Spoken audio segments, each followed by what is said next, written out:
नमस्कार, मैं हूं साक्षी बंगाई। सोशल मीडिया पर डाली गई केदारनाथ धाम की कुछ वीडियोस ने लोगों का ध्यान अपनी ओर खींचा है। वीडियोस में देखा जा सकता है कि पुनर्निर्माण कार्यों के नाम पर किस तरह पूरी केदारपुरी को खोद दिया गया है। आप जहां तक नजर घुमाएंगे आपको तोड़फोड़ और बड़े बड़े गड्ढे के अलावा कुछ नजर नहीं आएगा। ये मंजर सिर्फ आवासीय या फिर व्यावसायिक भवनों के आगे का नहीं है, बल्कि केदार बाबा के मंदिर के सामने का दृश्य भी कुछ ऐसा ही है।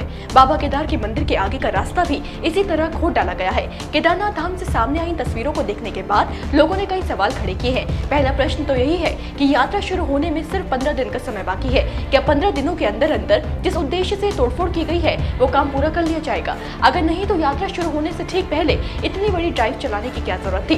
समय पर काम पूरा हो सके इसके लिए समय से काम को शुरू क्यों नहीं किया गया? खास बात यह है कि सिर्फ सोशल मीडिया के लोग ही नहीं बल्कि धाम के स्थानीय लोग, केदार सभा, तीर्थ पुरोहित समाज और हक हकूकदारी भी पुनर्निर्माण कार्य के तहत भवनों के आगे गड्ढे बनाने से नाराज हो चले हैं। इसी के चलते तीर्थ पुरोहितों ने जिस दिन केदारनाथ धाम के कपाट खुलेंगे उसी दिन से धाम में अनिश्चितकालीन बंद करने का ऐलान कर दिया है। आइए आपको विस्तार से मामला समझाते हैं। आपकी जानकारी के लिए बता दें कि केदारनाथ धाम में तीसरे चरण के पुनर्निर्माण कार्य चल रहे हैं। निर्माण के तहत पुराने भवनों को तोड़कर नए भवनों का निर्माण होना है। इसी के तहत अभी धाम में सारा काम किया जा रहा है। अब गौर कीजिए कि इन कामों को लेकर केदारनाथ के स्थानीय में आक्रोश है। आरोप लगाया गया है कि कार्य तीर्थ पुरोहित समाज एवं हक हकूकदारियों के राय मशवरे के बिना हो रहे हैं। साथ ही तीर्थ पुरोहितों का ये भी कहना है कि उन्हें बिना संज्ञान में लिए भवनों के आगे बड़े बड़े गड्ढे बनाए जा रहे हैं, जिससे उनके भवनों को नुकसान पहुंच रहा है। तीर्थ पुरोहित अधिकारियों से बेहद नाराज है। तीर्थ पुरोहितों का कहना है कि गड्ढों के संबंध में अधिकारी या कर्मचारियों से पूछने पर उन्हें कोई जानकारी नहीं दी जा रही है। विरोध के बावजूद अधिकारी बिना अनुमति के काम कर रहे हैं। इसी कारण उन्हें अधिकारियों के खिलाफ पुलिस को तहरीर देनी पड़ी। साथ ही 10 मई से अनिश्चितकालीन बंद का ऐलान भी करना पड़ा। जी हां, भवनों के आगे खोदे गए गड्ढों ने स्थानीय लोगों की परेशानी को बढ़ा दिया है। भूस्वामी भवनों के आगे गड्ढे बनाने को लेकर इस कदर नाराज है कि उन्होंने अधिकारियों के खिलाफ तहरीर भी दे दी है। तहरीर देने के बाद केदार सभा ने एक बैठक भी की, जहां ये ऐलान किया गया कि अगर पुलिस अधीक्षक को दी गई तहरीर में मामले में त्वरित कार्रवाई नहीं की जाती है तो फिर स्थानीय व्यापारी, होटल स्वामी 10 मई से केदारनाथ धाम में अपने प्रतिष्ठान भवन एवं विश्राम गृह को बंद रखेंगे। बता दें कि इस साल केदारनाथ धाम के कपाट 10 मई को खुल रहे हैं। जिस दिन कपाट खुल रहे हैं उसी दिन से अनिश्चितकालीन बंद शासन प्रशासन की चिंता बढ़ा सकता है।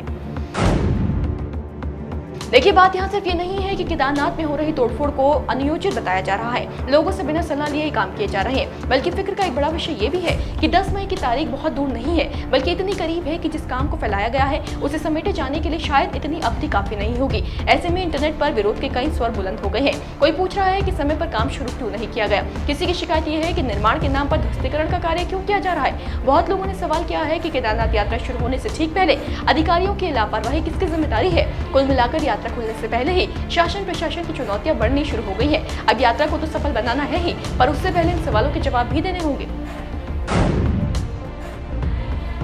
देखिए, हर साल बाबा केदार के दर्शन करने सैकड़ों श्रद्धालु केदारनाथ पहुंचते हैं। उनकी सुरक्षा का सीधा सीधा संबंध प्रशासन की तैयारियों से रहता है। जितना पुख्ता तैयारियां उतने सुगम दर्शन। लेकिन इस समय जो हालात केदारपुरी में देखने को मिल रहे हैं वो मजबूर करता है सोचने पर कि क्या ये खुदाई, ये गड्ढे हादसों को निमंत्रण देने का काम नहीं करेंगे। वैसे कई लोगों का मानना है कि पुनर्निर्माण कार्यों में मौसम बेहद महत्वपूर्ण भूमिका निभाता है, इसलिए किसी निष्कर्ष पर पहुंचना ठीक नहीं। अब लोगों के विचार मामले को लेकर जो भी हो, लेकिन ये तय है कि चुनौती तो है। काम पूरा करना, यात्रियों को सुरक्षा सुनिश्चित करना, तीर्थ यात्रियों को अच्छे संदेश के साथ प्रदेश से वापस भेजना, ये बड़ी चुनौतियां हैं। जिसे कैसे पास किया जाएगा ये देखने वाली बात होगी। जो भी आपके लिए लेकर आएंगे, बने रहे देवभूमि इनसाइडर के साथ।